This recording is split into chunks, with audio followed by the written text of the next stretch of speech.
my pleasure to bring to you Dr. Satira Streeter Corbitt. Dr. Corbitt, Hello. how are you? Welcome to Win TV. I'm good. So happy to be here.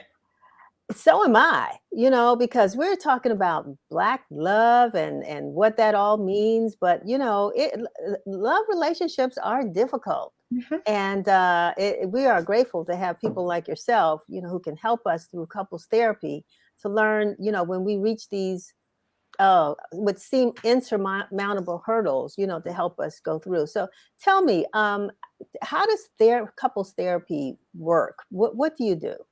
Absolutely. So, as a licensed clinical psychologist, I've always, for the last 20 years, been available to my community, especially my Southeast community, to serve whatever need is necessary. So, couples or individuals may come to us and say, hey, we need to do some work on our relationship. And they have already talked to their partner and said, hey, I want to go and focus on therapy so we can figure out some tools to make our relationship better. And, sometimes that referrals through word of mouth. Sometimes they go through their insurance company or, see us on social media or somewhere else. But our goal is to help couples, because helping couples, of course, that's the cornerstone of our Black community. So if we can get healthy relationships, then we make sure that they're healthier as parents, as community members, and as children of their own families. So we really want to make sure that we strengthen relationships, because there are so many things out here, from past and present, that are working, it seems, to break down our relationships and make them weaker when they really do need to be strong.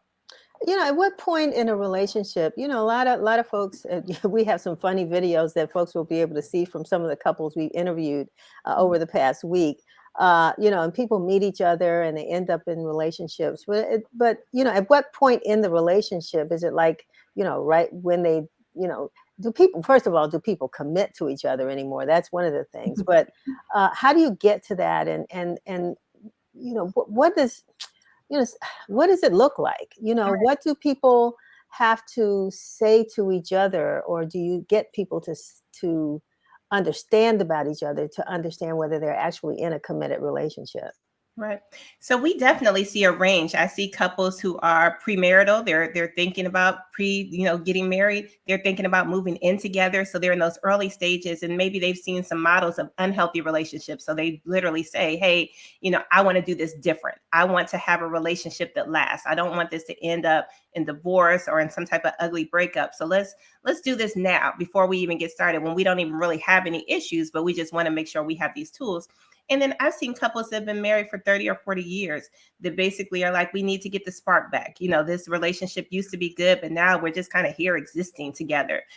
So definitely the range, and it really is whether couples are coming just for the tools to get started or because they need the tools to light that spark. We're here for it.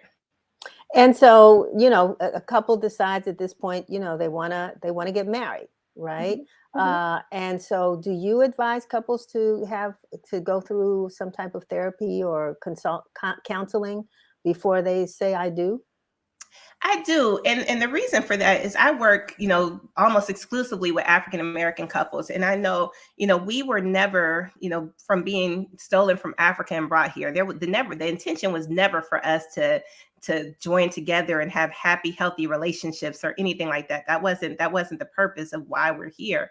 So there have been these systems throughout that have broken us apart. So with that being the case, and with, I'm a child of the 70s and 80s, and even, when I talk to couples from my era, they say, well, the first happy relationship I ever saw was on the Cosby Show. So being able to know that kind of there's some things against us when it comes to having a healthy relationship is all the more reason to say, hey, how can we be proactive to make sure that we do this differently? And, the key to that is communication and actually really knowing yourself, and then really being able to know your partner. And that's what we really focus on in that couples therapy. I mentioned earlier off camera to you about a young couple that I know that, started having counseling or therapy before they got married. They've now been married for 5 years, and they, from my understanding, are still going to a therapist once a month, which they've been doing for 5 years. Does that make sense? Is it necessary to do that? Now, to me, I can't speak on another professional, but from my standpoint and from the professionals I know, it absolutely does not make sense. My point in therapy, I want to bring you in. I want us to talk. I want to give you the tools, and then I want you to move on. I don't want to become a part of your relationship.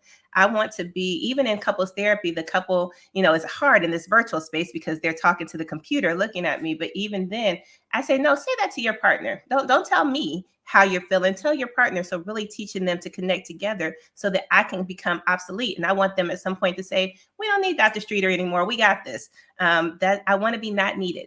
I want them not to look to me, because I want to know that I've given them the tools and the resources so they can find it within themselves and each other. What do you think are some of the pitfalls of marriage, or what happens in relationships, that people don't know? It's just, they go down a road and all is well. And then certain things just intervene, Mhm. what I guess you see certain things. What are some of the commonalities you see in that helps to, weaken relationships? Mhm. So as I mentioned, one huge one is just not having a model for communication, not really having seen that growing up, and not really knowing how do you work things out, how do you compromise, how do you negotiate. So that becomes one huge issue. Another is not knowing yourself. If you get married at a point where you haven't done the work to figure out what your traumas and your triumphs have looked like and how they've impacted you, if you're not in that space, if you don't know what your dreams are, what your goals are, and then you try to connect with someone else, it's really, really hard to be able to make that a healthy relationship. I had a mentor who would always, I jokingly asked after church one Sunday, I said, well, where's your other half? And he literally sat me down, and for 15 minutes, and this is like 20 years ago, 15 minutes, he talked to me about how his wife was not his other half. He is whole, she is whole, Mm. and that's how they make a wonderful connection. And that was before I was married. That's when I was really young in my career. And that really stuck with me, because we have a whole bunch of halves trying to connect with another half, and it doesn't work out too well. So we really do need to be whole before we enter a relationship. And of course, your partner can make you better, and they can help you, and they can help to elevate you. But if they're not whole themselves and they haven't done their own personal work, it really does, it doesn't turn out well oftentimes. And how would a couple actually find somebody like you? I mean, I'm glad that you're here on the show, so they will let folks know how, if you're accepting new clients, how they can reach out to you. But generally speaking, you're in crisis and you don't know who to talk to. Do I go to my Mhm. preacher? What are the pitfalls of going to family members and friends? Right. Or how do you find that therapist that, is going to be helpful to you? Right.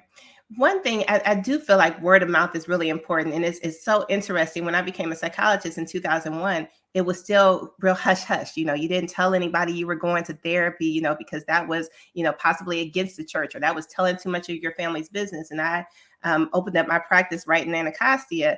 And, other therapists would say, you'll be shut down in a year because Black people don't go to therapy. But what I've seen over the last 20 years is I've seen people open up to therapy. I've seen, individuals embrace it. I see it become popular on social media, on TV, and all of these different vehicles. So it really is, people are talking more about therapy. Hey, you have a therapist, who do you all go see? Hey, I know you and your husband had a rough spot. Who did you see for that? So I think that's one way. In another way, we know that whether we like it or not, social media is a huge vehicle to get to know people and to figure out what their philosophies are. So really being able to look up Black psychologists, to focus on who could possibly be a fit for you, and then calling that person. And I tell people all the time, you need to do an interview. You need to interview someone that's a potential therapist, and see if it's a fit, because it's not always so. And now, because mental health is such a critical issue in communities nationwide, therapy sometimes is paid for. People can use their insurance.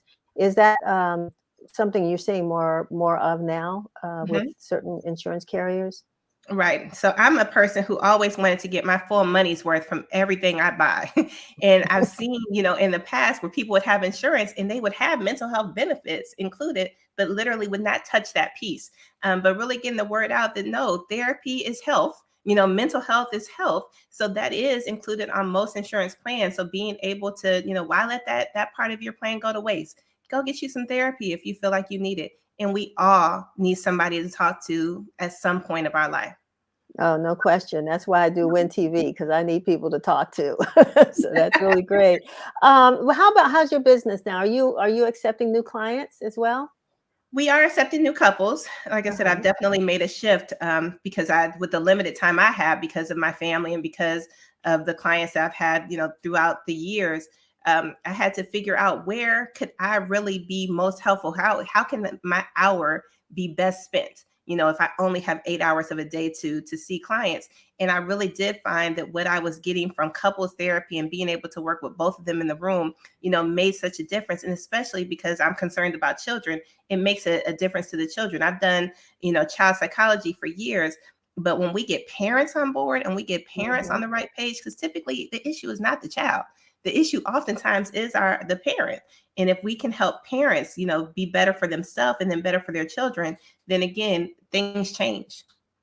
Wow, that's amazing. That's wonderful. So we've put your website up on the screen, and we would advise anybody who just wants a moment to have a conversation with Dr. Corbitt or Dr. Satira to go ahead and link up with her. And what? Let me ask you just the last question. What is the first thing you might ask a couple when they come to you? What's the first thing? Because everybody wants to get into the blame game, and I'm here because Mhm, he did or she did. mhm, But what's the first question you ask? mhm. Of course, the first question is, how can I help?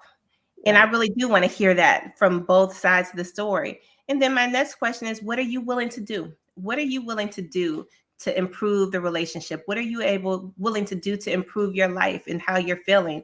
And really kind of putting that back on them to know what their limits are, so that we can work off of that and we can work off of the strengths. And also am asking, what are the strengths of the relationship? Oftentimes people are talking about the weaknesses or the challenges, but I want to know where are you all strong? So, and how can we build on those strengths? So that is that's where we go. I'm so, pleased that I can't wait to hear Mama Ayo in a few minutes to talk about Black Love Day, because that's something that I feel like I've been celebrating even before I was allowed to have a Black love. But just being able to give couples those times to celebrate and focus on how strong and powerful and miraculous the Black love truly is always where I go again, from that strength point of our love and our relationships.